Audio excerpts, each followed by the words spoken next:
Todos imos comenzar a segunda sesión do ciclo Desafíos do ecosistema cultural galego ante a Axenda Europa 2020. Hoxe, nesta segunda sesión, imos tratar da xestión cultural. A xestión cultural que é algo absolutamente necesario e fundamental para levar adiante todos os proxectos que temos en relación con este eido esencial da nosa vida como é a cultura. Xa non estamos nos tempos en que a cultura era algo inxenuo, algo espontáneo, algo que dependía de só uns poucos e de iniciativas moi particulares, prácticamente casi de ocurrencias. Agora estamos xa nuns tempos onde hai que xestionar, hai que programar, hai que avaliar todo o que de alguma maneira entendemos por promoción da cultura. Entón, de todos estes problemas, imos a falar, imos a discutir hoxe pola tarde. E para introducir esta segunda sesión, voulle dar a palabra á coordinadora desta sesión, pero tamén coordinadora dunha das seccións do Consello, María Xosé Agra. Ten a palabra María Xosé Agra. Boas tardes. Tamén vou a ser breve porque, como se pode ver polo programa, a tarde vai a ser intensa e moi interesante e non se trata de acaparar a palabra desde aquí. Esta é a segunda sesión do ciclo que desta volta inicia o Consello da Cultura, pero que xa ven desenvolvendo desde finais do 2009 con un proceso de debate, de discusión sobre a cultura en xeral e a cultura galega en particular, cos intervencións de todos os implicados e implicadas en este, por outra parte, campo tan amplo que é o da cultura. Estas en particular, este ciclo, ten que ver coa estrategia europea o ano 2020 e, polo tanto, se trata de reflexionar desde ese horizonte xeral e aterrizar nos problemas que aquí se configuran en torno a tres grandes sesións. A primeira xa tivo lugar, políticas culturais, a segunda, xestión cultural, que é a que hoxe nos convoca aquí, e, por último, a finales de xuño, a de industrias e mercado cultural. Non vou a entrar na filosofía, que, por outra parte, a mí me cae bastante cerca, a filosofía menos o ámbito da xestión cultural, pero creo que é unha boa oportunidade para reflexionar, aínda que aquí as tres xornadas están rotuladas como políticas culturais, xestión cultural e industrias, trátase de poñer o foco máis especializado en cada unha delas, pero non me cabe dúbida, nin os aquí presentes creo, que están interrelacionadas as tres e que non se poden pensar ailladamente. E que, ademais, desde a miña perspectiva, e penso que é parte do que o Consello da Cultura trata de propiciar e de promocionar con estas reflexións, é unha reflexión estratégica sobre a cultura galega que ten que estar inserida dentro do ámbito da cidadanía galega e da relación tamén que ten que ter a cultura e as institucións que están encargadas de promover e de difundir a cultura con relación á cidadanía e aos eixos sobre os cais ten que xirar a súa intervención. Non vou a demorarme máis. Como digo, a tarde se presenta intensa e interesante e, como aparece no programa, teremos ocasión de ter unha ponencia inicial, un relatorio arredor dos novos retos para a xestión cultural e logo unhas intervencións a modo de mesa na que irán abordándose desde distintas perspectivas os problemas e as experiencias da xestión cultural. Procuraremos, dentro do posible, que haxa un tempo de debate e de participación das persoas que están aquí e que poden tamén contribuir a enfrontar estes desafíos que ten a cultura galega en particular e a cultura en xeral.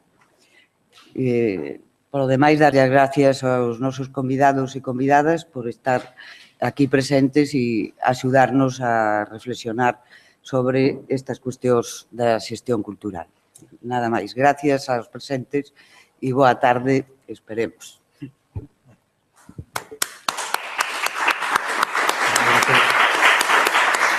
Presenta o seu ponente. Sí.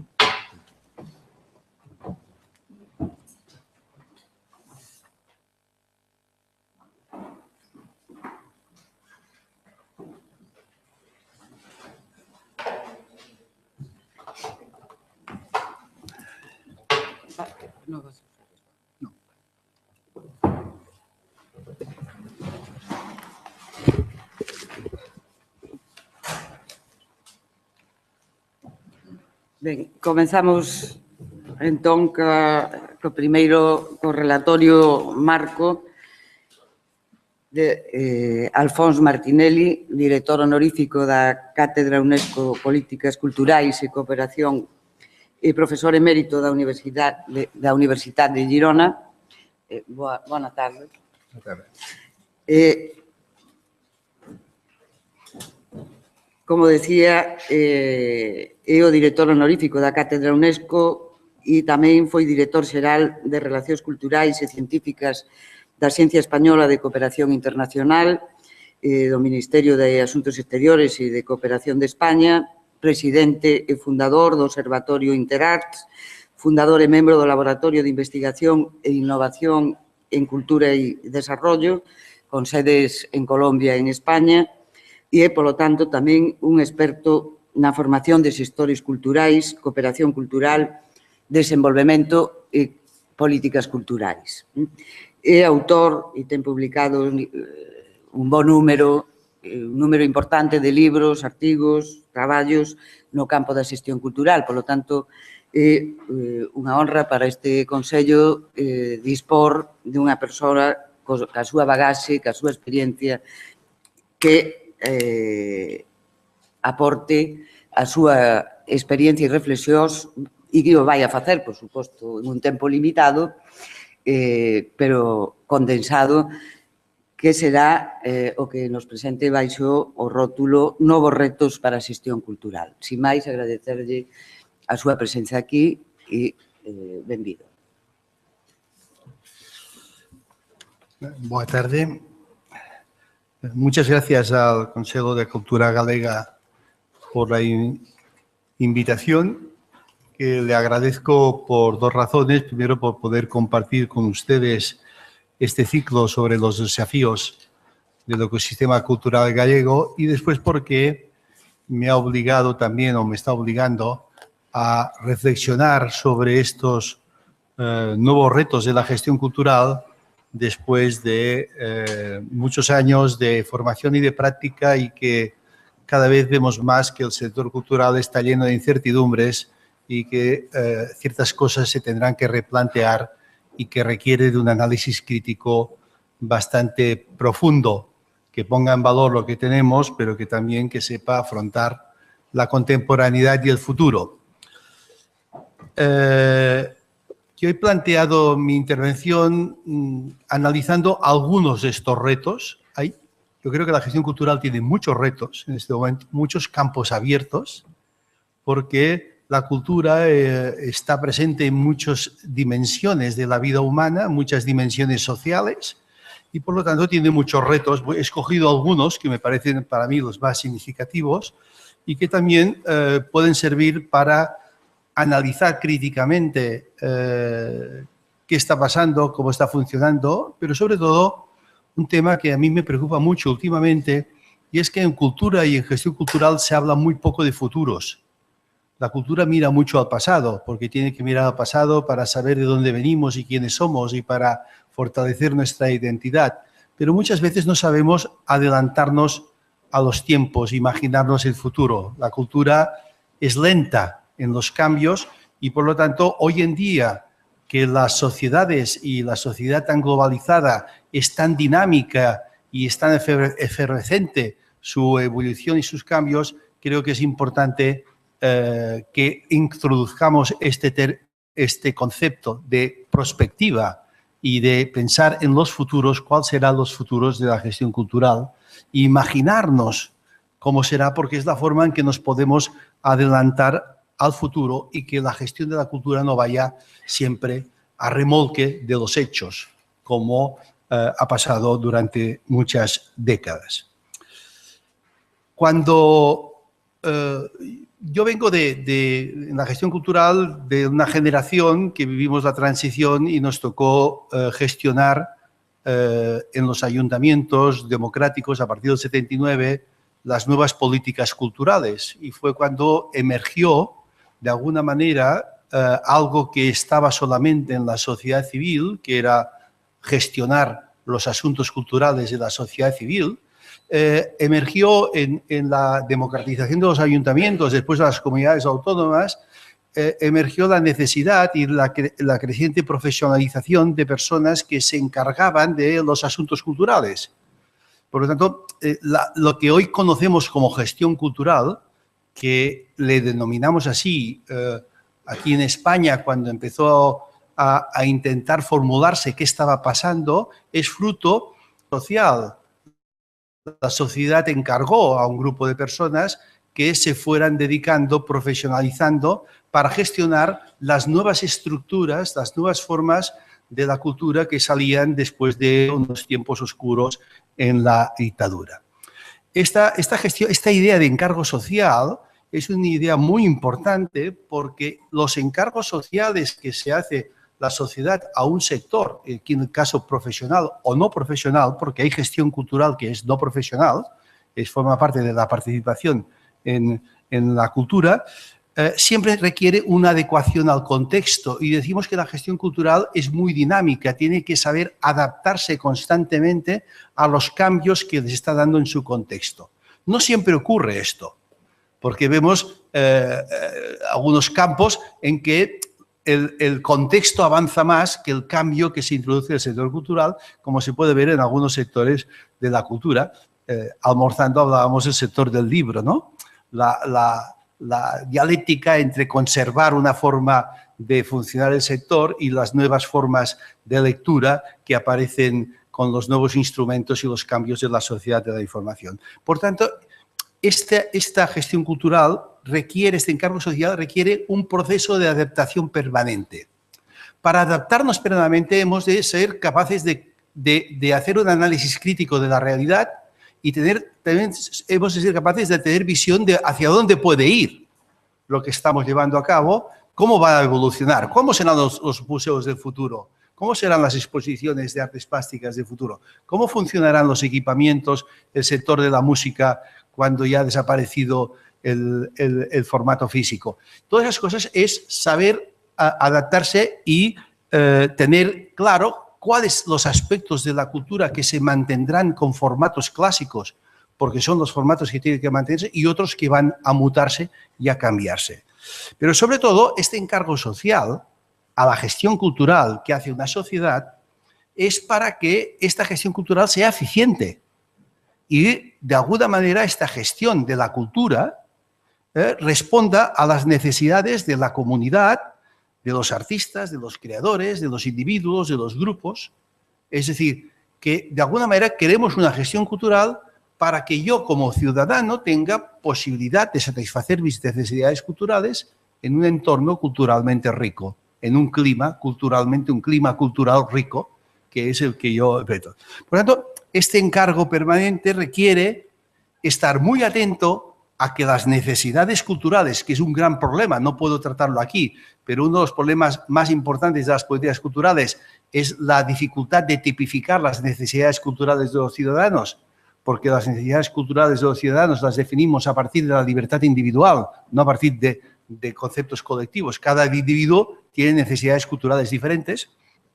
A partir de tenga capacidad de dar respuesta a estas necesidades, que estas necesidades están en mutación, están en cambio. Y a veces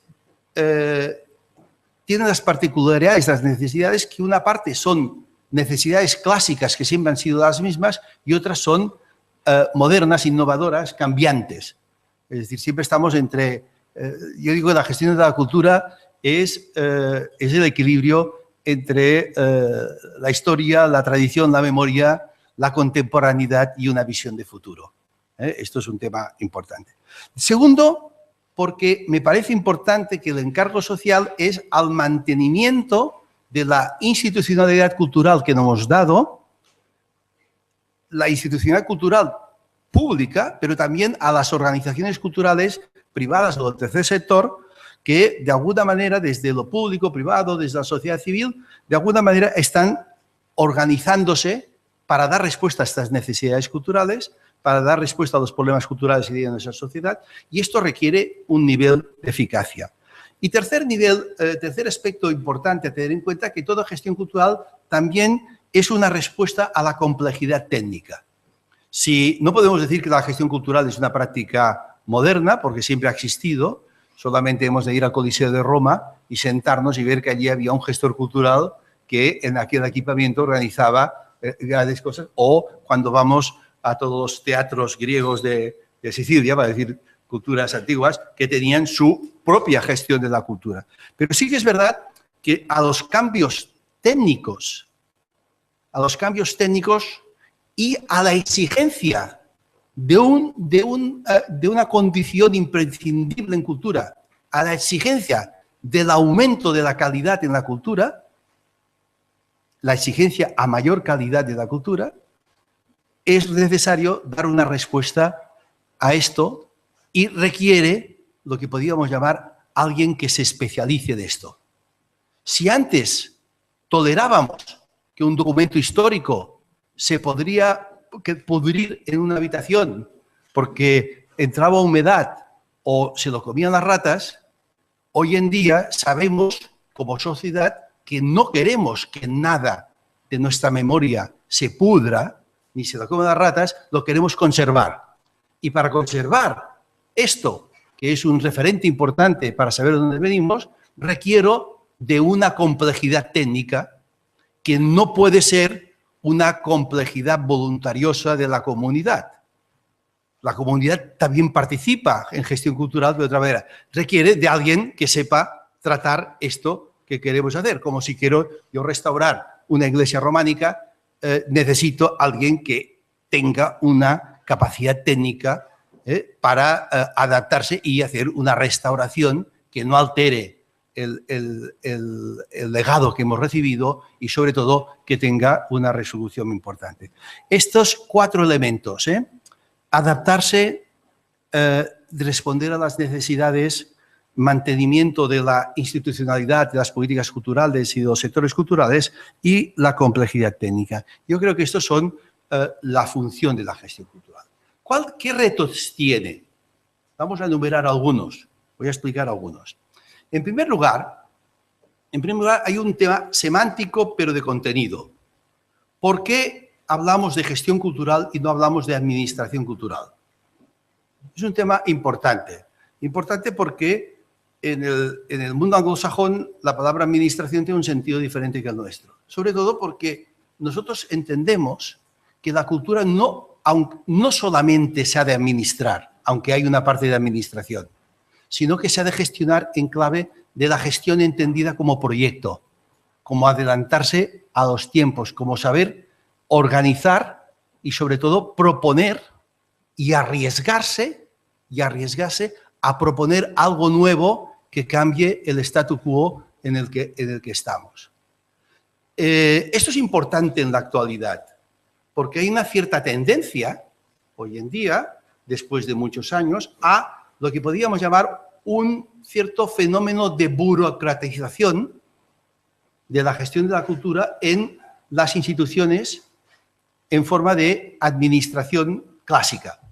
Y esto no pasa solamente en las administraciones públicas, también pasa en las fundaciones, en las fundaciones de los bancos, y también pasa en la empresa privada, en la industria cultural también. Es decir, el miedo a que solamente se entienda que la cultura se ha de administrar, es decir, la cultura no necesita gente que tenga innovación, que tenga proyecto, que tenga ideas, que tenga cambios. Esta idea por tanto, el concepto de gestión, entendido como alguien que se adelanta al futuro, alguien que sabe prever o que se imagina cómo será el escenario futuro y por esto diseña un plan operativo de un centro cultural o de un museo o un proyecto de intervención territorial, está pensando esta idea de gestión la hemos de volver a recuperar. Y sobre todo, uno de los grandes retos que tenemos es que la gestión de la cultura no se burocratice, como está pasando. Donde, para hacer muy sencillo, la diferencia para mí, entre administración y burocracia y gestión es que la administración está más pendiente del procedimiento que del resultado. Y la gestión lo que pasa es el resultado. Es decir, es el imperio del procedimiento. El imperio del procedimiento que es necesario. No digo que no sea necesario, pero solo el procedimiento no resuelve las necesidades de la sociedad contemporánea. La gestión cultural tiene que resolver esta dialéctica, tanto en el sector público como en el sector privado, porque los fenómenos de burocratización se dan en todo tipo de sectores. Es un tema que me parece importante tener en cuenta.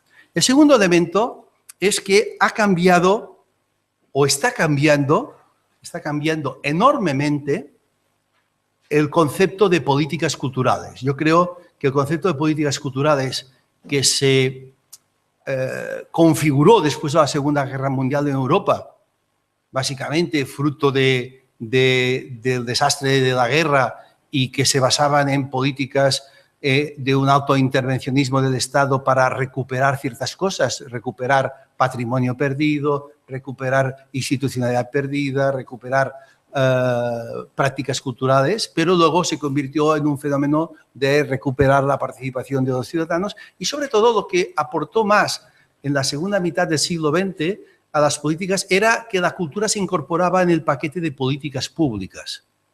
Que en las políticas públicas no solamente había sanidad y educación, sino que se incorporaba las políticas culturales en plural. Porque nadie puede olvidar que después de la Segunda Guerra Mundial el concepto política cultural en singular daba mucho miedo, porque la política cultural fue fruto del uso y la manipulación de los autoritarismos, ¿no? El tema de políticas. Y entonces este concepto de democratización, de participación, de varios actores, todo eso dio un modelo de políticas de Estado. Una de las grandes preguntas que yo me planteo hoy en día, después de llevar muchos años estudiando, es que la mayoría de políticas culturales se construyeron sobre un principio de discutir por derecha y por izquierda qué era cultura y qué no era cultura. Es decir, basaba más en definiciones disciplinares o teóricas de la cultura.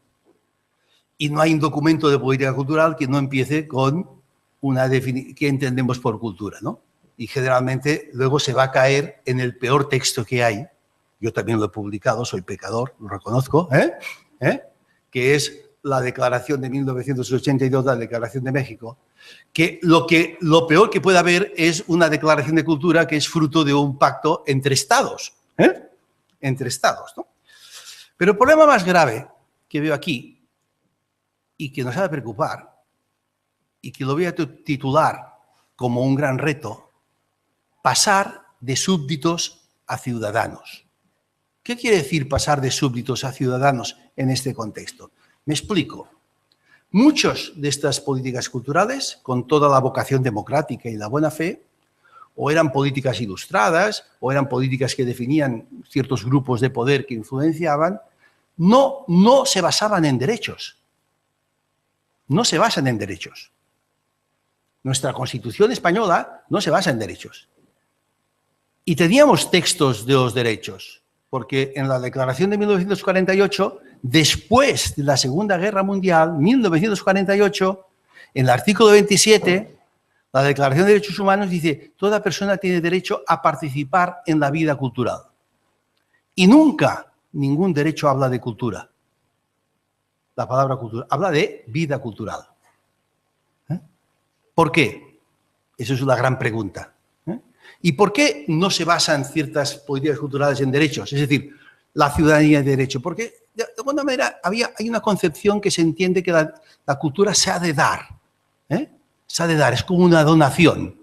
como una donación del culto, del experto, del ilustrado, al analfabeto, al inculto, al que tiene que recibir. Es una cierta actitud paternalista, ¿no? De no reconocer. Y sobre todo porque estas políticas culturales se basaron básicamente en las políticas culturales que se utilizaron en la configuración política del Estado-Nación. Siglo XIX, XVIII, XIX, XX. Es decir, de alguna manera, el nuevo Estado-Nación necesita la cultura para legitimarse y crean un concepto que son las culturas nacionales. Las culturas nacionales, algunas de ellas, y tenemos experiencia cercana, pero quiero hablar más quizá de fuera, algunas de ellas sin reconocer que dentro del territorio del nuevo Estado habían otras culturas. De reconocer que habían otras lenguas, otras formas, ¿no? España es un ejemplo, ¿no? Pero bueno, América Latina es un ejemplo clarísimo. Ejemplo clarísimo.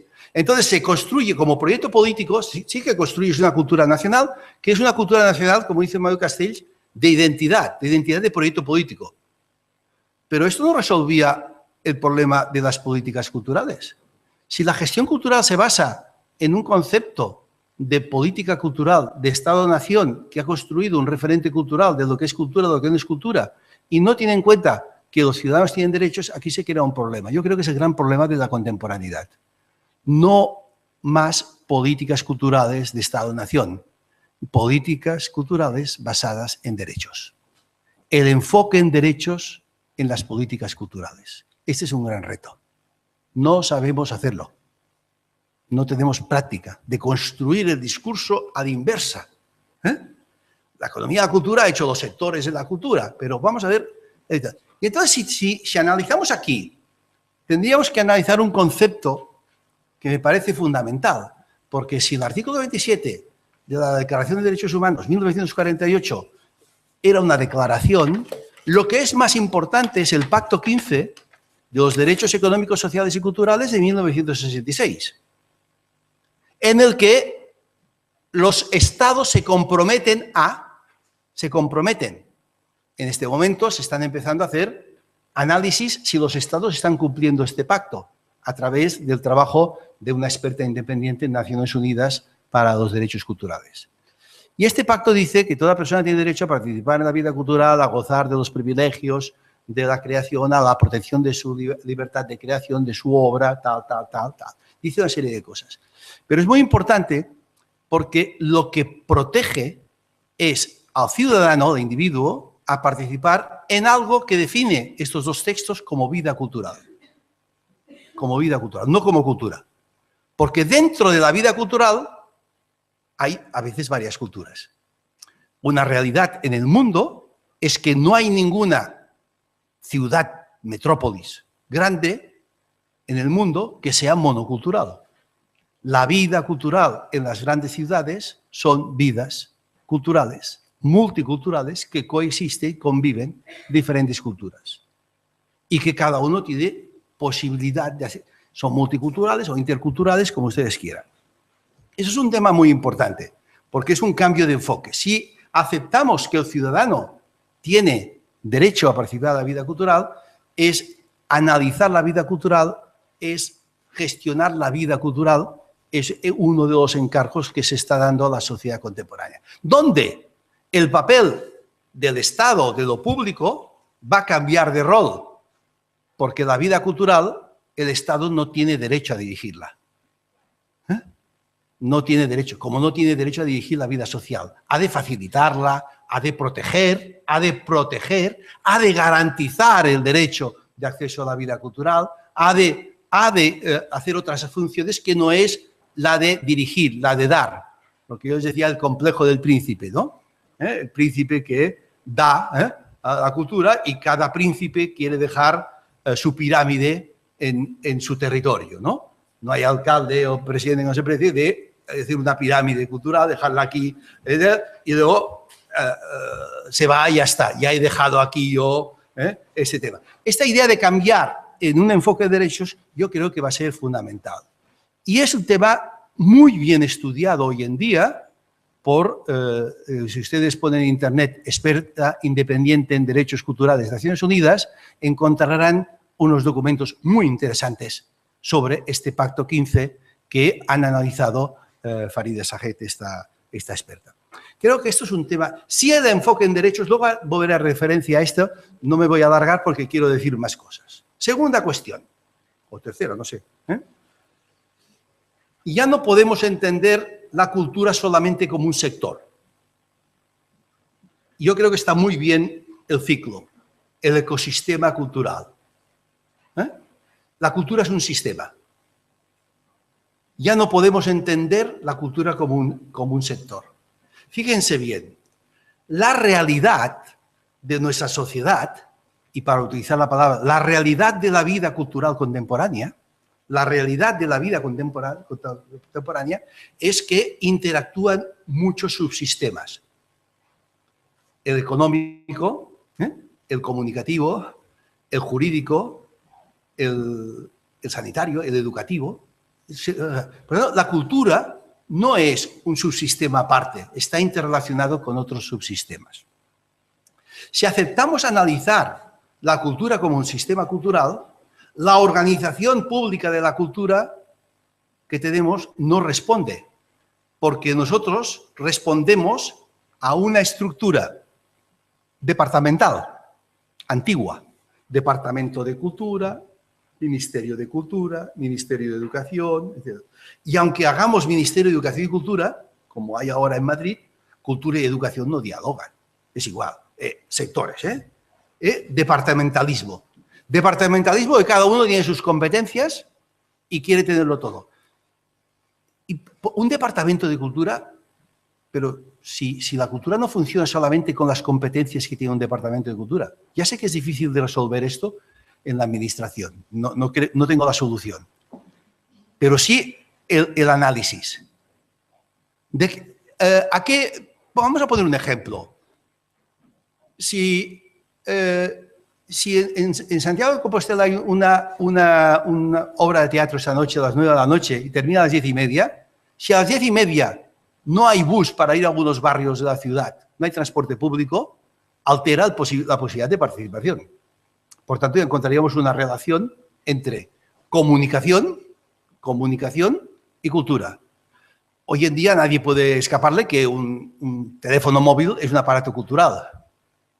La gestión del acceso a Internet libre, de banda ancha, esto no es un tema que gestione el Ministerio de Cultura. Y es cultura. Hoy en día es cultura esto fundamentalmente, el acceso. El tema educativo, ¿no? El tema educativo no puede estar al margen de la cultura, totalmente aislado del mundo educativo, ni el educativo de la cultura. Pero hemos de entender este ecosistema donde diferentes subsistemas actúan y hemos de leer la cultura así. Y esta lectura de la realidad de la vida cultural no coincide con nuestra organización departamental de nuestras administraciones, de nuestros ayuntamientos, de nuestras comunidades autónomas o de nuestros gobiernos. Y de nuestra Comisión Europea. ¿No? Porque la Comisión Europea también se ha demostrado que a veces se han financiado proyectos culturales con fondos estructurales, ¿no? Cuando había el artículo 128 de Maastricht, que era más posibilidad, que la cultura está en todo y tal, nos permitía más movilidad, ¿no? Más movilidad de un lugar a otro. Esto es fundamental. Hemos de entender la cultura como un sistema donde lo que se entiende como competencias de la cultura en un sistema departamental es una parte de este sistema y la gestión de la cultura tiene que entender el sistema, no el departamento. Y por ejemplo, política de turismo y cultura, patrimonio y cultura, ustedes están viviendo aquí. Yo, si les explico de mi tierra, que nos estamos muriendo de éxito de tantos turistas que tenemos, verán que vamos a pasar. Entonces, este tema es fundamental. Esta visión sistémica de la cultura, hemos de entender que hay muchas relaciones en muchas cosas, donde fenómenos migratorios alteran el sistema cultural y lo alteran clarísimamente. Yo vengo de una zona donde hay mucha migración. Si en la escuela donde van mis nietas el 50% de los alumnos son extranjeros, alteran el ecosistema escolar. Y esto es un tema actual. Nuestras vidas culturales no son monoculturales. Pero uno de los grandes problemas que tuvo el Estado-Nación creando estas políticas culturales de cultura nacional, ¿no? A mí me hace gracia cuando dicen cultura española. Yo he tenido un cargo de responsabilidad en el Ministerio de Asuntos Exteriores. Es decir, no verán ningún texto que yo hablara de cultura española. Es decir, porque yo no creo que exista cultura. Es la cultura que se hace en España, o la que hacen los actores que hacen en España. Este concepto es difícil porque, además, este concepto que nos viene del Estado-Nación anula la existencia de culturas internas, a veces minoritarias. En España lo hemos vivido. La comunidad gallega tiene su identidad cultural, tiene su lengua. Cuando hay una lengua propia es más fácil de identificarse de otras, pero cuando no hay lengua también hay culturas. Y porque hoy en día las grandes ciudades son grandes contenedores multiculturales. Un estudio sobre las lenguas que se hablan en Barcelona dice, y lo tuve que leer 2 veces y comprobarlo 2 veces, que en Barcelona se hablan en la área privada y pública 300 lenguas, con dialectos y tal. Y cuando ves ese dato dices, a ver, vuelvo a mirarlo, vuelvo a mirarlo otra vez. ¿Por qué? Porque hay familias que vienen de un lugar, vienen de otros, se hablan más, menos minoritarias, pero llega a ser un fenómeno que me parece fundamental. Eso es un tema imprescindible a tener en cuenta. Es decir, la gestión en el sistema cultural. En el sistema cultural. Y cada sistema cultural se tendrá que estudiar y se tendrá que analizar. Otro tema de este complejo del príncipe que nos llevó en la década de los 80 a los 90, claro, aquí tuvimos 2 hechos importantes que en España que tienen sus aspectos positivos y negativos. El primero es que nosotros restauramos la democracia en la década de los 80, que fue acompañada por un crecimiento económico y un cambio social importante. Si no hubiera habido en la década de los 80 un crecimiento económico, no sé si hubiéramos llegado aquí. Por tanto, se crearon modelos de lo que era la democracia cultural en España a partir de un modelo gracias a un contexto que había en aquel momento. Ilusión, creatividad, innovación, desarrollo económico. También hubo una crisis de empleo que más o menos se intentó superar. Pero en aquel momento habían 3 fuerzas que dominaban a nuestras instituciones. Una es recuperar el tiempo perdido. Estaba clarísimo que teníamos que recuperar el tiempo perdido. Llevábamos 30 años de diferencia con Europa. Y cuanto más rápido llegaríamos a lo que llamamos el mínimo. Hoy yo hablaba con María José que no hemos llegado al mínimo aún. No hemos llegado al mínimo. Por lo tanto, los recortes que se han hecho últimamente han sido bajo mínimos. Es decir, España no tiene los mínimos democráticos de servicios culturales. ¿De acuerdo? Pero esto era una cuestión y recuperar. Y luego se reprodujo el modelo de Estado-Nación. Voy a explicarlo muy rápidamente. ¿Qué hace el Estado-Nación cuando quiere crear una cultura nacional? Pues en la capital, generalmente, donde está la oligarquía que manda, pues crean la Pinacoteca Nacional, la Biblioteca Nacional, el Auditorio Nacional, el Teatro Nacional, es decir, y todo lo que quieras nacional, que representa, y además con unos grandes edificios, que esto se ve en cualquier país del mundo, edificios que representan el Estado, la cultura del Estado, la legitimación del nuevo Estado, proyecto político por la cultura. Cuando aquí se empiezan los ayuntamientos democráticos, la autonomía y las comunidades autónomas en España, y perdonen si ofendo a alguien, pero no se ofenden, lo que han reproducido es el modelo de Estado-Nación. Han querido reproducir lo mismo. No hablo de su casa, hablo de mi casa. Teatro Nacional de Cataluña, Archivo Nacional de Cataluña, todo esto, Museo Nacional de Cataluña, todo esto en la capital, claro está. Yo que vivo en la provincia, en Girona, no, allí no vendrá ningún museo nacional. Todo en la capital porque han vuelto a reproducir esto. Gran fracaso. Y esto hacerlo en los años 80, 90. 80, 90 ha sido un desastre. Un desastre. Pero además, un desastre de concepto. pero también un desastre a veces de forma, que es lo que un periodista, que no recuerdo el nombre, del País, hace muchos años, hizo un artículo que se llamaba El colosalismo cultural de España. Es los grandes equipamientos culturales, ¿no? Sí que realmente algunos han funcionado, ¿no?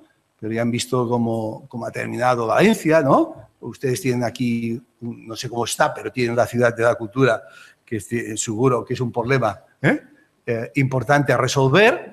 ¿Por qué? Porque, claro, se basa en un criterio de decir, bueno, el Estado ya proveerá. Es un modelo totalmente desfasado. Por lo tanto, y de difícil resolución, porque no hay nadie que sea capaz de destruir todo esto, de tirarlo al suelo.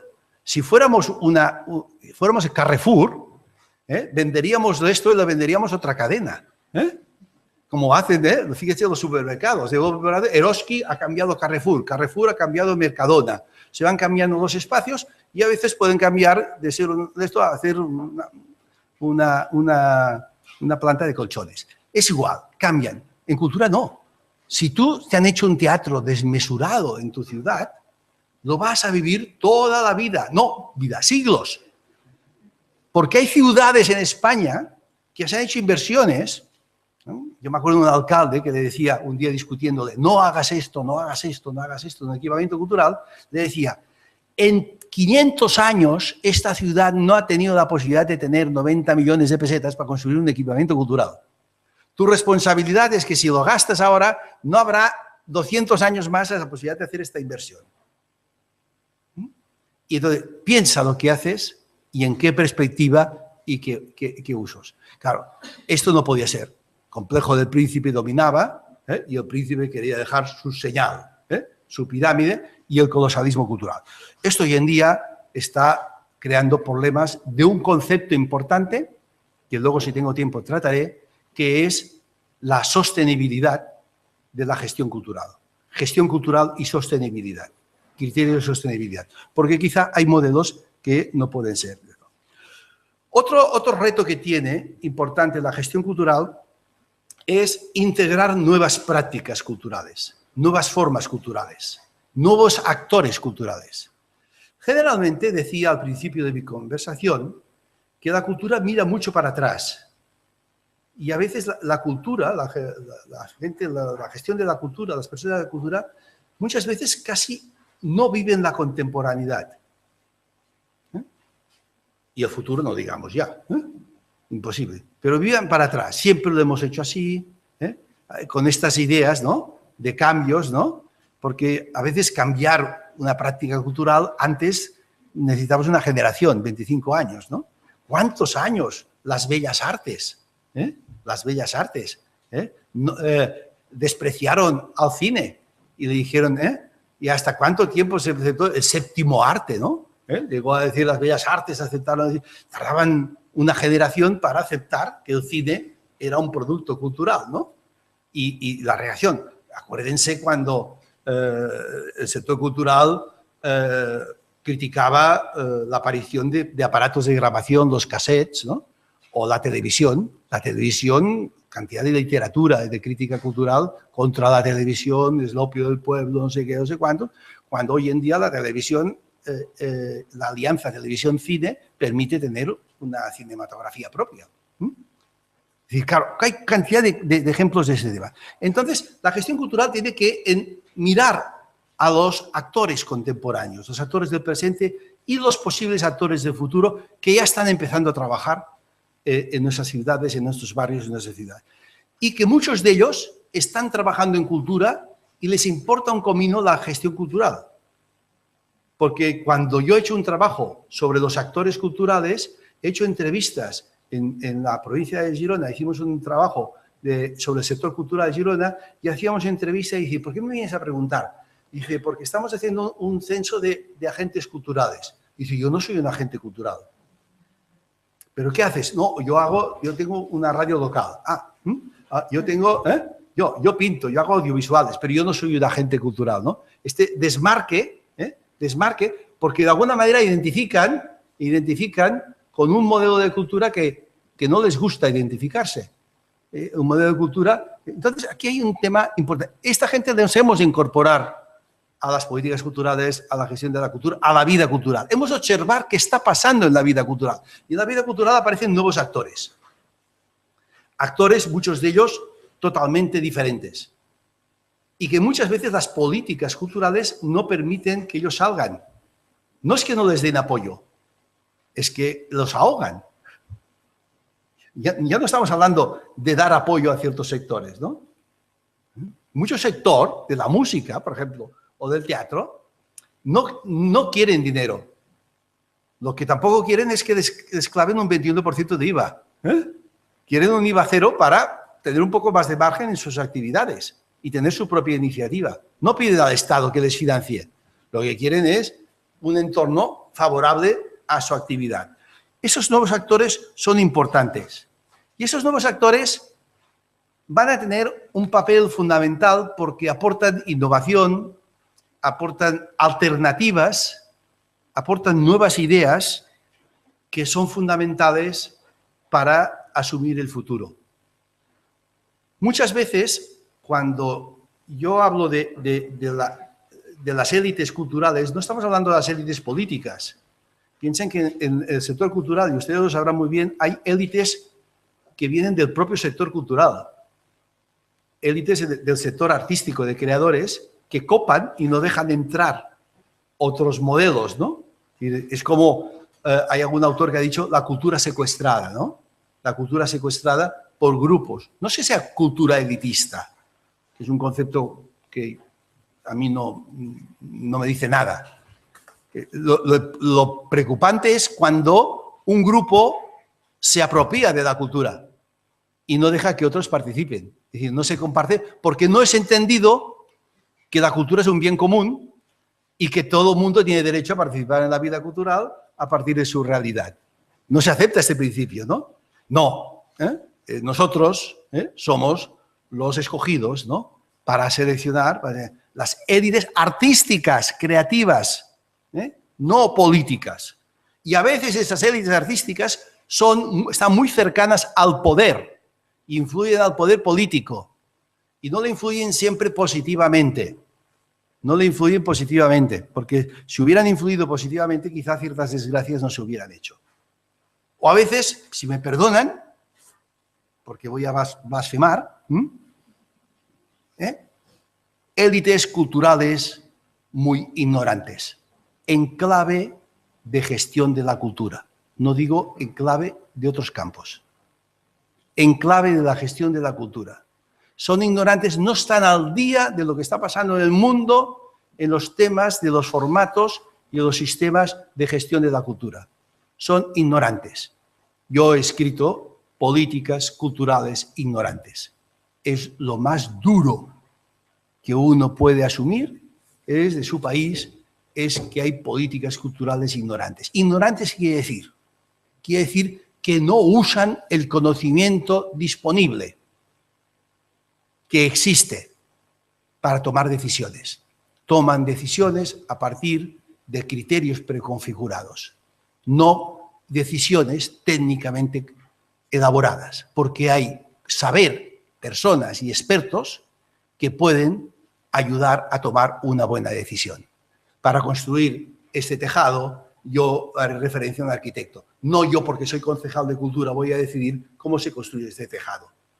Porque esto requiere una técnica, requiere alguien que sepa cómo se tiene que trabajar esto en este clima, en este entorno, en la estructura de este edificio. Creo que esto es fundamental, entender este tema.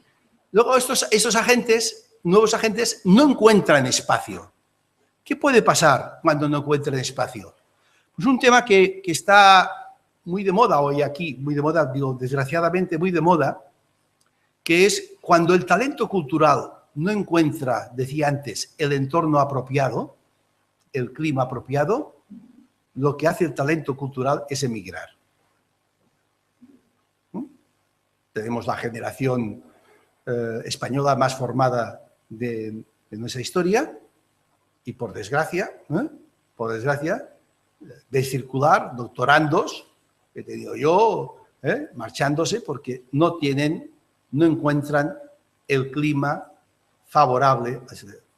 Fíjense bien, gestionar la vida cultural es crear un clima favorable, y aquí encontraríamos una formulación diferente, un clima favorable para que el talento cultural se retenga, se tenga presente, no se nos vaya, no se nos vaya.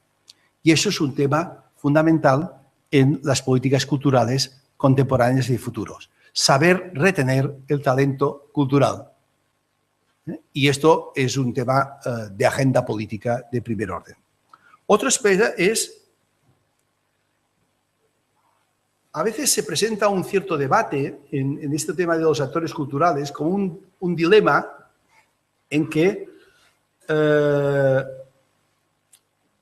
hemos de superar que la cultura no es solamente una dialéctica entre Estado e individuo, sino intervienen más elementos hoy en día. Por ejemplo, interviene el mercado, palabra que también a veces ha sido rehuida por el sector cultural. ¿Existe un mercado cultural? Claro que sí. Existe el mercado cultural y ha de existir. Cuanto mejor funciona el mercado cultural, más importante va para los creadores, para los artistas, para los productores, para la gente que existe un mercado cultural. Pero entre el papel del Estado y el mercado hay la gran definición de lo que es una política cultural, que es decidir qué irá en lógica de Estado y qué irá en lógica de interés general. El Estado que irá en lógica de mercado. ¿Qué irá en lógica de interés general? Esto es interés general, de paréntesis. Y uno de los intereses generales más importantes que hay en una sociedad democrática es garantizar el derecho a participar en la vida cultural de la ciudadanía. Esto es un interés general. Y el mercado que funciona por sus propias lógicas. Y también hay sistemas mixtos, medio mercado, medio privado, medio público, como estamos viendo hoy en día, que se articulan perfectamente. Pero decidir qué va a ir en lógica de mercado. Yo estoy totalmente en desacuerdo, que decir, es que hay una dependencia del Estado. Puede haber mucha crítica a la intervención de la administración pública. Pero primero, falta más administración pública en cultura, pero quizá una administración pública diferente. Una administración pública. Pues una administración que se rija por el principio de garantía del derecho cultural. Cambia. No por el antojo que tenga el consejero cultural o el ministro cultural de turno. Que se gestione una política cultural que se base en el derecho cultural y que se gestione bajo el interés técnico. Con interés técnico. Es decir, que ciertas decisiones en cultura requieren conocimiento. No todo el mundo está capacitado para tomar decisiones. Decíamos, para conservar un papel, como decía al principio, o para restaurar un cuadro gótico o para un edificio, necesitamos técnicos, personas especializadas que sepan hacer esto y que la decisión se someta al criterio técnico. Y esto no va en contra de la legitimidad democrática de nuestros representantes. Esto va a favor de ellos. Ellos no han de entrar. Hablábamos antes de un responsable democrático, legítimo, escogido, no tiene que decidir una programación de nada. La programación es un tema artístico. Y ha de haber un director artístico que haga la programación y que si no va bien la programación, asuma las responsabilidades y se lo despida. Pero ha de haber un director artístico, como ha de haber un comisario de una exposición, ha de haber personas con know-how posible para tomar esas decisiones. Y el poder, las políticas culturales, tienen que respetar estas reglas de juego, igual que respetan el diseño de cómo ha de ser un puente, o el diseño de cómo ha de ser una casa, o cómo tiene que ser el funcionamiento de un automóvil. No van a diseñarlo cualquiera. Vamos a ayudar al sector del automóvil. No vamos a ver cómo han de ser los coches. Yo siempre digo una cosa que me parece fundamental. Las políticas culturales del futuro son políticas en que el Estado construya autopistas, carreteras o trenes de alta velocidad, si ustedes quieren, que está de moda. pero no los contenidos. Que por estas autopistas pase quien quiera, que la gente tenga derecho a circular y que circulen y funcione la vida cultural. Vamos a construir infraestructuras de base, que sean facilitadoras. Algún autor habla el Estado facilitador, facilitadoras de que la vida cultural sea rica, y que el Estado equilibre esta vida cultural cuando pueden existir desequilibrios. Por ejemplo, entre centro y periferia. Y ustedes saben lo que es en Galicia ser periferia. Entonces, ha de haber reequilibrios. Y esto es hacer política. Sobre esto es importante, y sobre el tema del mercado también es importante profundizar. Porque una forma que tenemos hoy en día de participar en la vida cultural, y voy a blasfemar otra vez, es comprar cosas. Yo estoy contentísimo cuando me voy a comprar un libro en la librería, digo, estoy ayudando a la creación. Cuando voy a comprar un libro en la librería, estoy haciendo varias cosas. La primera es que hago un acto comercial, consumo cultural. Si hay consumo cultural, el sector cultural funciona y una parte de este consumo cultural va al creador. Poco, pero va al creador. Por lo tanto, la creación vive más si yo compro libros, si yo pago una entrada en un teatro, si yo asisto a lugares. Cuando hago este consumo cultural, dicho así como consumo cultural, yo estoy participando en la vida cultural. Para participar en la vida cultural no solamente tengo que ir a las asambleas de mi barrio, puedo participar en la vida cultural de esta manera. Por ejemplo, yo cuando me compro un abono en el teatro, estoy ayudando. Cuando me hago también socio de los amigos del museo, estoy participando en la vida cultural. Pero cuando voy a comprar, sea donde sea, de Corte Inglés, discos, estoy participando en la vida cultural. Esto es un tema importante y cuando el mercado funcione mejor, pues una parte de la cultura tendrá sus beneficios, ¿no? Y tendrá su sistema de funcionamiento, su cadena de valor y tal, cosas. Por otro lado, cuando yo estoy participando en esto, yo estoy satisfaciendo mis necesidades culturales. Y estoy satisfaciendo mis necesidades culturales porque me compro un libro para pasar el tiempo libre, ¿no? Para no aburrirme. Estoy aburrido en mi casa y libro. Por lo tanto, una parte de este consumo cultural lo llevo a mi vida privada. Se ha hablado muy poco de la vida cultural privada. Todos tenemos una vida cultural privada. Escuchamos música, a veces tan privada que es íntima. Leemos en la cama, escuchamos músicos en la cama, miramos la tableta. Es decir, que de alguna manera en nuestra vida cultural incorporamos ciertos productos culturales, cada vez más escogemos para satisfacer nuestras necesidades culturales y cada uno tiene las suyas. Claro está que hay una relación, que yo no puedo profundizar aún, entre necesidades culturales y educación, que es un tema interesante a tener en cuenta. Por lo tanto, entre Estado y mercado hay una relación. Y también en los movimientos de la sociedad civil, todo lo que sea organización social y participativa, que en la sociedad se pueda dar. Este triángulo Estado, mercado, sociedad civil, en el medio están los derechos culturales.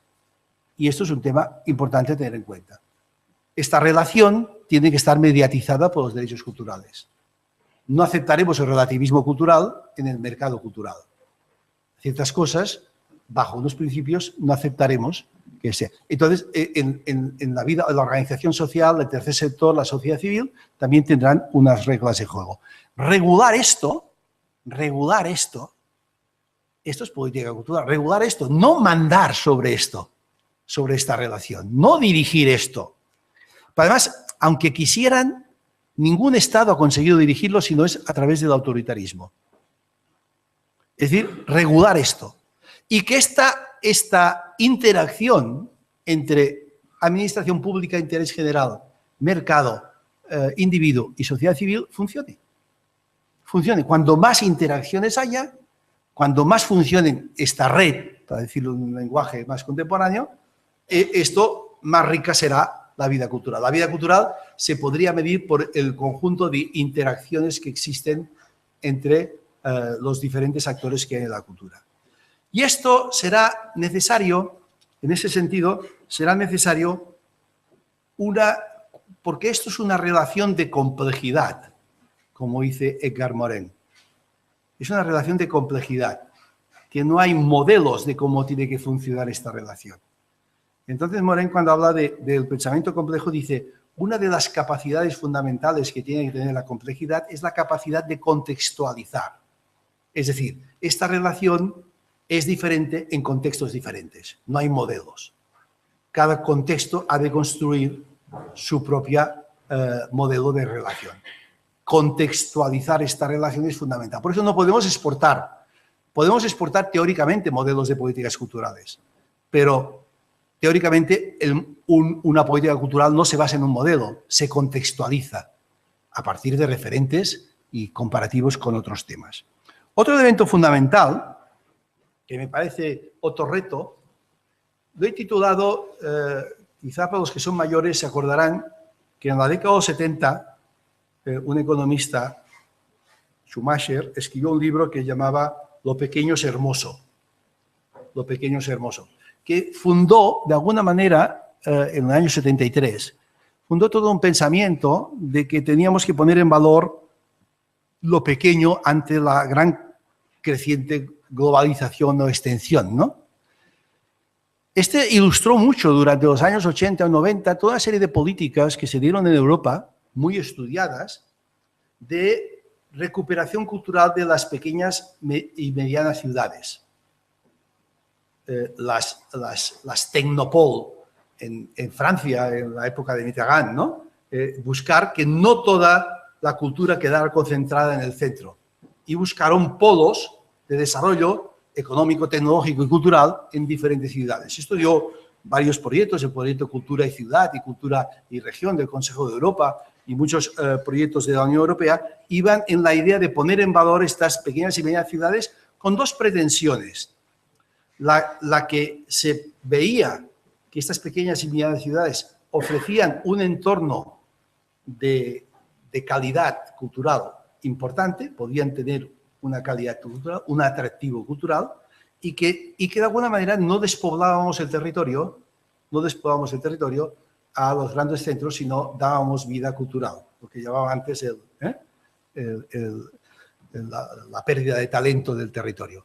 Esta idea de recuperar cascos antiguos, recuperar patrimonios, que Santiago es un ejemplo, pero otras ciudades que casi no existían en el mapa, gracias a recuperar su identidad, su patrimonio, etcétera, empezaron a existir en el mundo. Y hoy en día, esto en Europa fue una política muy, muy interesante y muy eficiente. Se gastaron dinero para esto de fondos estructurales, de fondos sociales, de mucho dinero. Por ejemplo, todas las escuelas taller que recuperaron patrimonio en España, en Castilla, por el arquitecto Peridis en los años 80, salieron del Fondo Social Europeo. No eran dinero de cultura, pero luego se convirtieron en instrumentos de cultura importante. Eso es un tema. Por tanto, hoy en día esto tiene una lectura diferente. Hoy en día es el valor de lo local. Uno de los problemas que a mí me parecen más importantes lo define Manuel Castells en su obra La sociedad de la información de forma muy clara. Dice, el Estado es demasiado grande para lo local y demasiado pequeño para lo global. Y yo le añado, cuando el Estado, en general, el Estado-nación, es demasiado pequeño para lo global, quiere controlar lo local. Y esto es la regresión que hemos vivido en España de poder local. Hoy en día, con la legislación actual, los alcaldes pueden dejar de hacer todo de cultura, no tienen ninguna obligación de cultura para nada y además tienen una justificación normativa y legislativa para no hacerlo. Porque antes había las obligaciones voluntarias. Hoy en día uno puede abandonarlas constantemente. En lo local está un elemento fundamental para vivir la globalización y la virtualidad. A pesar de la virtualidad, sigo citando Castells, la mayoría de necesidades de los ciudadanos culturales, la necesidad de empleo, de seguridad, de educación, de sanidad, son locales. Además de la virtualidad en cultura, lo local tiene un valor importante, lo que yo llamo la cultura del roce, tocarse. Fíjense bien, cómo los circuitos del pop rock han vuelto al espectáculo en vivo. ¿Por qué han vuelto al espectáculo en vivo? Porque la industria discográfica ya no da lo que daba, pero también porque la gente, aunque conozca todas las canciones, es capaz de pagar 90 euros para ir a un concierto del circuito pop rock internacional, porque va a haber algo en vivo, conviviendo con otros, cantando con otros y teniendo una experiencia en vivo. Yo puedo ver el Coliseo de Roma virtualmente, pero lo puedo vivir en vivo. Yo puedo conocer las pirámides mayas, pero vivirlas en vivo. El turismo, todo este aspecto de la vivencia en vivo. Lo local es el elemento fundamental para el desarrollo cultural y es el elemento fundamental porque en lo local es donde está la base de la vida cultural. Tenemos una vida cultural local presencial y una vida cultural que a veces no es presencial. Y eso es un tema importante. Claro, repensar las políticas culturales territoriales va a ser un reto importante en la actualidad. Porque piensen que la mayor parte de la corrupción en nuestro país está en el ámbito local. Y lo que reclama la ciudadanía en estas elecciones es que el ámbito local se limpie, se mejore, sea más transparente y sobre todo responda a las necesidades. Y para terminar, me gustaría hacer una referencia a un tema muy importante. Uno de los grandes retos que tiene la gestión cultural es renovar sus capacidades. Capacidades institucionales, capacidades personales. Los profesionales de la gestión cultural tienen que renovar sus capacidades. Ya no van con las capacidades que habían estudiado. Son capacidades nuevas para tiempos nuevos. Pero también las instituciones las organizaciones culturales tienen que renovar sus capacidades. Sobre todo, como decía antes, la capacidad para evitar la injerencia política en la programación, lo creativo, etc. Capacidad de la institución para diferenciar entre legitimidad política y tipo de organización cultural que requiere la eficacia y la eficiencia. Es decir, en un museo se rigen criterios técnicos de eficacia, no criterios políticos. Los criterios políticos son otros temas. Y luego, la otra cosa es también aprovechar todo el potencial que tiene la cultura como una capacidad para el desarrollo cultural, para el desarrollo social y para intervenir en algunos de los problemas. Y esto es lo que se va a exigir a los gestores culturales. Hay más temas, la gestión cultural, la internacionalización, el trabajo en red, había muchos más retos, pero lo más importante es, para pensar en los retos de futuro de la gestión cultural, hemos de tener capacidad crítica y analítica de la realidad para replantearla y para saberla formular de forma diferente y, sobre todo, para saber proyectar al futuro. Si es así, la gestión cultural responderá al encargo social y sobrevivirá. Pero yo también digo, si la gestión cultural solamente se queda en la gestión administrativa y burocrática de ciertas instituciones culturales, la gestión cultural perderá su ocasión, su oportunidad de estar a primera línea y responder a la sociedad de lo que le está reclamando en estos momentos. Una gestión cultural diferente en el que lo local, es decir, la cultura de proximidad, va a tener un papel importante a pesar que estamos en entornos más globalizados y también con la presencia de entornos virtuales. Muchas gracias.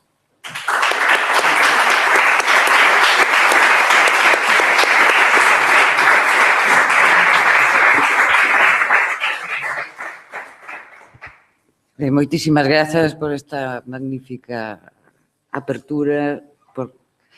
Temos uns minutos para proceder brevemente algunhas intervencións puntuais, porque logo, na última parte, abrirase o debate máis amplo.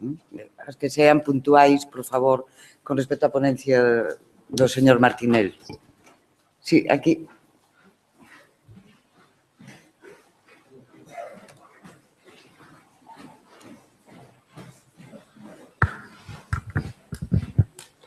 Buenas tardes. Yo comprendo que una conferencia, cuando se quiera hablar de cultura, evidentemente, pues se puede hacer desde distintas aristas. Entonces, el gran problema en el que se puede incurrir es que al hablar, insisto, de cultura en una charla, pues se haga una representación un poco genérica y se obvien pues, aspectos particulares que puedan presentarse, por ejemplo, en el campo arquitectónico, etcétera, etcétera, y se puedan confundir con otros, como puede ser pues, el de los teléfonos móviles, etcétera, etcétera.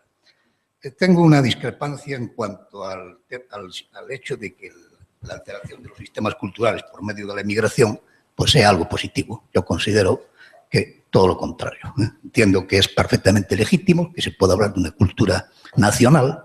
Yo creo que cuando usted hace una cierta crítica de la cultura nacional es porque está pensando en una cultura estatal. Porque estoy convencido que si usted, como catalán, que creo que es, perfectamente sería partidario de que exista una cultura propiamente catalana, o sea, de la nacionalidad o de la nación catalana. Y esa sería una pequeña idea. Cuando se habla de colosalismo cultural, precisamente creo que está usted refiriéndose a ese tipo de cultura, a esa cultura nacional. No creo que tampoco haga mucho daño que exista pues, el Teatro Nacional, en fin, la Discoteca Nacional o la Biblioteca Nacional, entre otras cosas.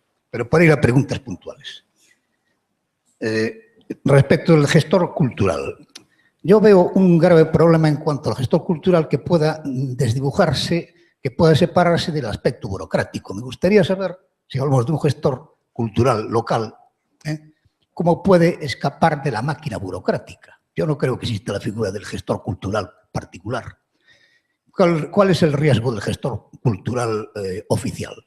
Pues que tenga que atender a unas políticas en determinados momentos concretos, políticas culturales.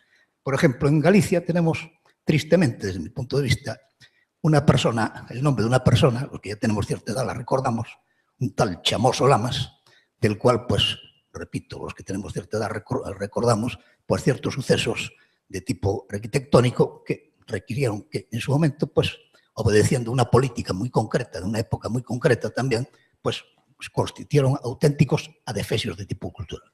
Entonces, repito, me sorprende, o sea, me gustaría que existiesen realmente gestores culturales que tuviesen una cierta capacidad de independencia para producirse con independencia.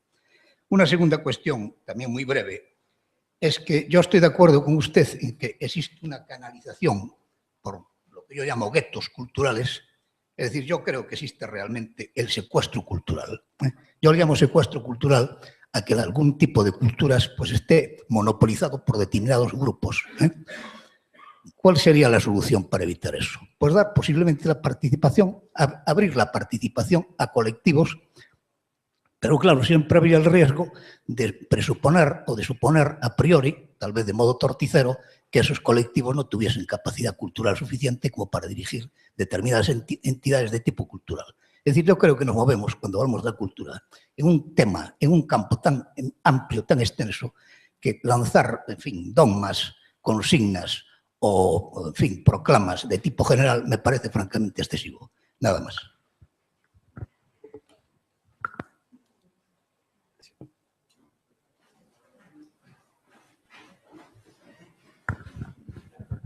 Hola.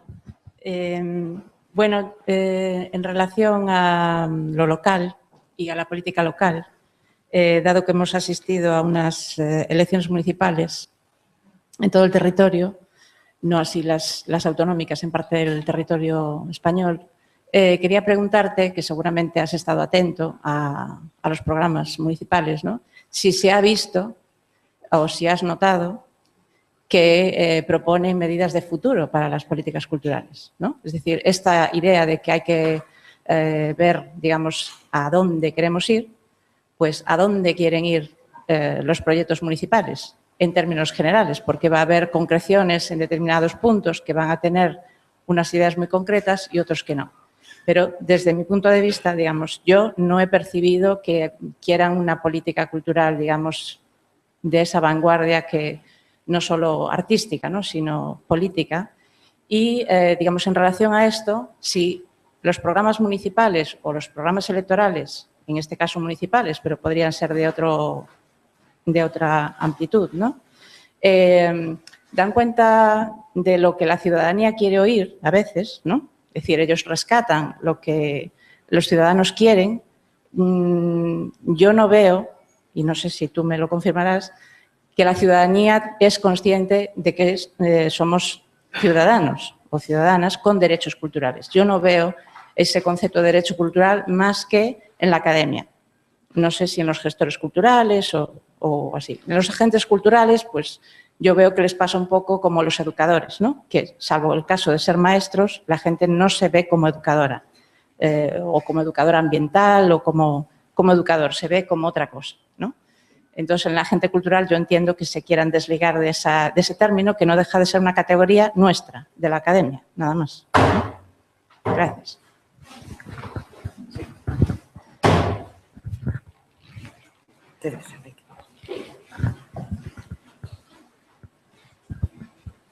Hola. Bueno, antes de nada, agradecerte la charla y la claridad con la que expones un montón de temas en los que me considero muy afín.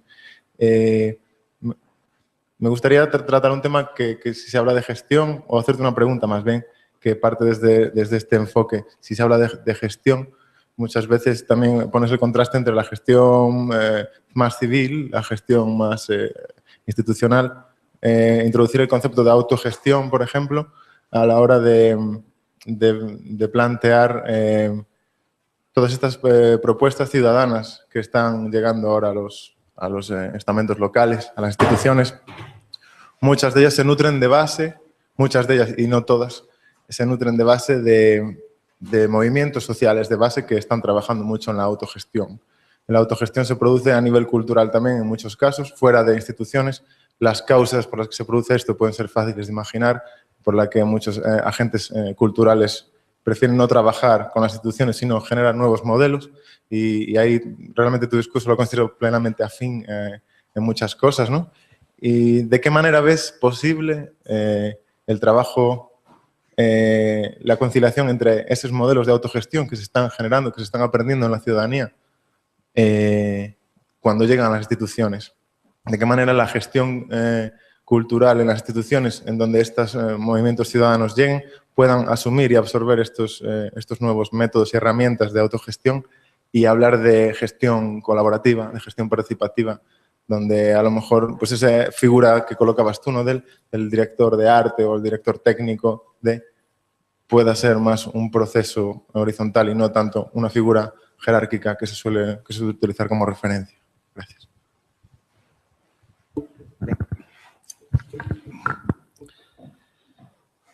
Bien. En relación a la primera intervención, si considera que quizá es excesivo como he opinado sobre ciertas cosas, lo siento, no ha habido mi voluntad crear dogmas. Yo les he presentado algunas reflexiones muy rápidas por falta de tiempo de temas bastante complejos. Siempre digo a mis alumnos que la gestión de la cultura es la gestión de lo opinable y la discrepancia en la opinión y las diferentes maneras de entender las cosas es la riqueza de la cultura. No hay un dogma de la cultura, no hay un modelo, yo decía. Y ese tema es importante. Cuando yo hablo de que la vida cultural es multicultural, yo no estoy diciendo si es bueno o es malo. Yo estoy diciendo que en muchas ciudades esto se da. Tengo mi opinión de los aspectos positivos y negativos, pero hay una realidad que no podemos obviar y no podemos. Cuando yo hablo del concepto de cultura nacional, de los estados-nación, y estoy hablando más a nivel internacional y también a nivel de otros países, y lo he trabajado bastante con latinoamericanos, es esta idea de cuando se construyen las repúblicas en América Latina y se construye una cultura nacional más, diríamos, metropolitana, más central, y no se reconoce que existen 20 culturas dentro del propio país. Y cuando digo que las comunidades autónomas reconstruyen el modelo de Estado-Nación, no digo que no tengan el derecho a establecer su identidad en forma de cultura nacional o lo que les parezca. en Galicia o en Cataluña, me parece totalmente correcto. Yo creo que es mucho mejor construir una cultura nacional en base no a la definición de esta élite que secuestra, sino en base a los derechos de la ciudadanía. Yo creo que la mejor manera de construir una cultura nacional es reconocer la ciudadanía cultural. Y reconocer esos derechos es fundamental para ponerlos al primer punto de la agenda de la política. No hay nadie que tenga que definir cuáles son mis preferencias culturales. Yo ya las seleccionaré. Yo quiero que me reconozcan este derecho. Lo que sí yo quiero es un entorno, yo he dicho la palabra clima, que me facilite esto. Y en relación, no puedo, esto es un tema muy complicado y lo he tratado porque creo que tengo que tratarlo. Y sé que es muy complejo y el debate es muy abierto sobre esto, sobre cómo se ha de construir una sociedad de futuro, si sobre modelos nuevos, modelos antiguos y tal. Y como puedes suponer, en mi tierra esto es un debate que se está todavía. Lo que pasa es que a mí, cuando alguien quiere construir un modelo sin consultar a la ciudadanía, digo, no, vamos a consultar a la ciudadanía, se tiene que construir de una forma diferente. Es un tema de actualidad. Complejo, polémico, favorable o desfavorable, discutible, todo lo que quieran, pero es un tema de... No estoy de acuerdo en que las comunidades autónomas, en España, digo, las comunidades autónomas hayan reproducido este modelo de Estado-Nación, porque demuestra que es muy centralista. Para mí la cultura nacional está en todo el territorio de Cataluña. Cuando a mí me hablan del Museo Nacional de Cataluña, me gustaría que todos los museos de Cataluña fueran el Museo Nacional de Cataluña. Digo esta imagen, que ya sé que es absurda, ¿no? Pero digo en esta idea de país, de integración de las partes y toda esa serie de cosas. Y sobre el tema de la burocracia, esto, yo he pasado 25 años de mi vida estando en la administración. Cuando digo esto, lo conozco muy bien. Cuando estás en la administración, estás sujeto a un procedimiento. Pero yo creo que no puedes hacer solamente el procedimiento. Has de buscar la fórmula, se ha de buscar una fórmula para que no sea solamente el conservador de un procedimiento burocrático. Y esto es importante tenerlo en cuenta, porque dentro hay una tendencia a que dicen, no se puede hacer nada, aquí, todo está reglamentado. No, uno tiene que luchar y forzar a la organización buscando algunas fisuras. Quizá hay momentos en que la posibilidad de cambio y de fisura es muy reducida. Y hay momentos en la vida profesional de una institución que puedes hacer más cambios. Esto es real, no siempre es perfecto. Pero la responsabilidad de un gestor que trabaja en lo público es tener esta contradicción, esta tensión interna entre el procedimiento que ha de cumplir, porque es un funcionario público, y por otro lado, el intentar forzar al máximo la innovación y el cambio en la institución. No se puede quedar solamente en el procedimiento. Eso es lo que quería decir. Tiene que tener yo reclamo a los funcionarios públicos de la cultura que sepan trabajar el tema de la burocratización, pero que también sepan trabajar el tema de la innovación, de abrir expectativas, de nuevos escenarios, etcétera, que es un tema muy importante. Yo creo que las políticas culturales no están presentes ni en los programas locales, ni autonómicos, ni nacionales, ¿no? Son partes muy mal tocadas, muy maltratadas, ¿no? Y muy maltratadas porque generalmente es más de lo mismo o son generalidades sin ningún tipo de concreción y de planes.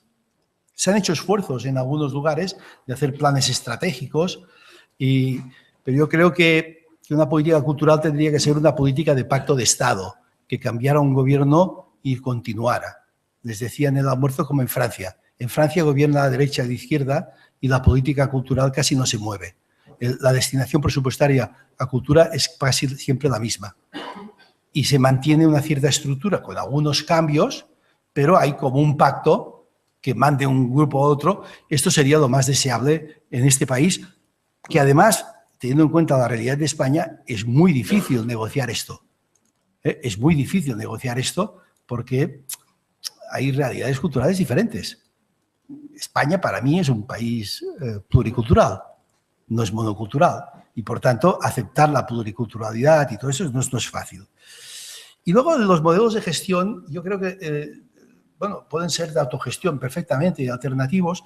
Y creo que cada vez más hay gente que está trabajando en unos modelos de gestión. Yo decía, el miedo a que esta gente se quede al margen de la gestión cultural tradicional, ¿no? Pero están haciendo gestión cultural de forma diferente. Yo creo que estamos asistiendo a un cambio importante en los modelos de gestión, todos modelos de patrocinio, de mini patrocinio y patrocinio participativo, y de alguna manera están cambiando las relaciones. Muchas veces la administración pública no sabe dialogar con esos nuevos actores, no los entiende, o no encuentran el lenguaje para dialogar, para que dialogar es una cosa de dos. Y entonces es necesario trabajar en esto, en el entendimiento. Pero cualquier política cultural institucional necesita de estos nuevos creadores, porque además son las nuevas generaciones que suben, que van haciendo, hay reemplazos, y que esta gente no se puede quedar al margen de la oferta de la política cultural local o lo que sea. Entonces es necesario irlos incorporando. A veces es difícil, pero muchas veces hemos de hacer esfuerzos para entender que su lógica es diferente. A veces choca con la lógica institucional, pero entre ese choque puede haber, casi la gestión cultural a veces es como una mediación entre sus actores y la institución, ¿no? Hace como una función de mediación, y aquí, pero claro, los modelos son abiertos, y la gestión cultural no es de una ideología de otra. Hay gestión cultural en muchos enfoques, en enfoque participativo como en enfoque, diríamos, más conservador, ¿no? Es decir, la gestión cultural tiene formas diferentes y tú valorarás, de acuerdo con tus valores, tus principios, entenderás que una gestión cultural es más afín a lo que tú crees que ha de ser la gestión de la cultura o no. No hay una forma de gestión cultural. Hay mucho, por eso decimos que es opinable, porque hay muchos enfoques en la gestión de la cultura. Y aquí aceptar que hay modelos emergentes es fundamental para aceptar los retos de la gestión cultural del futuro. Ben, moitas gracias. Como isto continuará, levamos uns minutos de retraso, faremos unha breve pausa de 10 minutos para continuar ca seguinte parte da tarde.